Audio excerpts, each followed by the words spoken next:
So my name is Tristen. My last name is Thomas, and I'm 7 years old. He is a kid who is very busy, and when he gets into something that he likes, he stays focused on that for a very long time. It's very hard to take his attention away from it. He's a kid he likes a challenge. As Skylar was developing, starting to crawl and starting to walk, I started realizing that Tristen wasn't doing those things.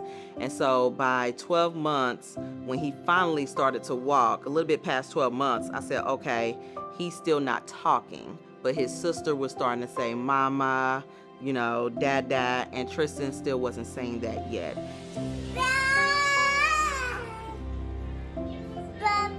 So with Tristen, he would point to things that he wanted because I had to teach him that. That was the struggle for me because I knew that he wanted to tell me something, and I could tell that he would get frustrated because he's like, I'm trying to show you or tell you what I want, but I'm not understanding.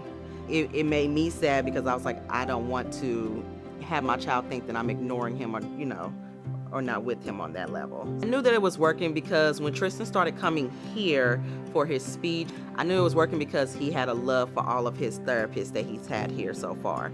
When I used to be a baby, I could talk to nobody, and nobody could hear me when I was talking about.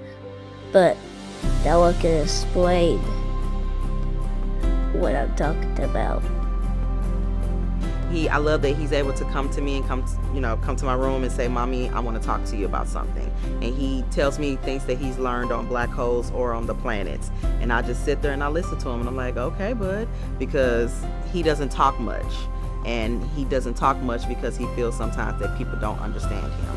And I always let him know, I'm always going to be here. I'm always going to try to understand you. I thought Center for Hearing and Speech was only for, people that couldn't hear or that can't speak, And so they were like, no, we also do speech therapy also for children. I said, oh, okay. And they was like, would you like to do it? And I said, well, yeah, let's bring him in. Let's do an evaluation. And when I brought him in, they evaluated him and they said, yeah, he fits perfectly for us. We would love to have him. So the Center for Hearing and Speech actually reached out to me. I've been loyal ever since.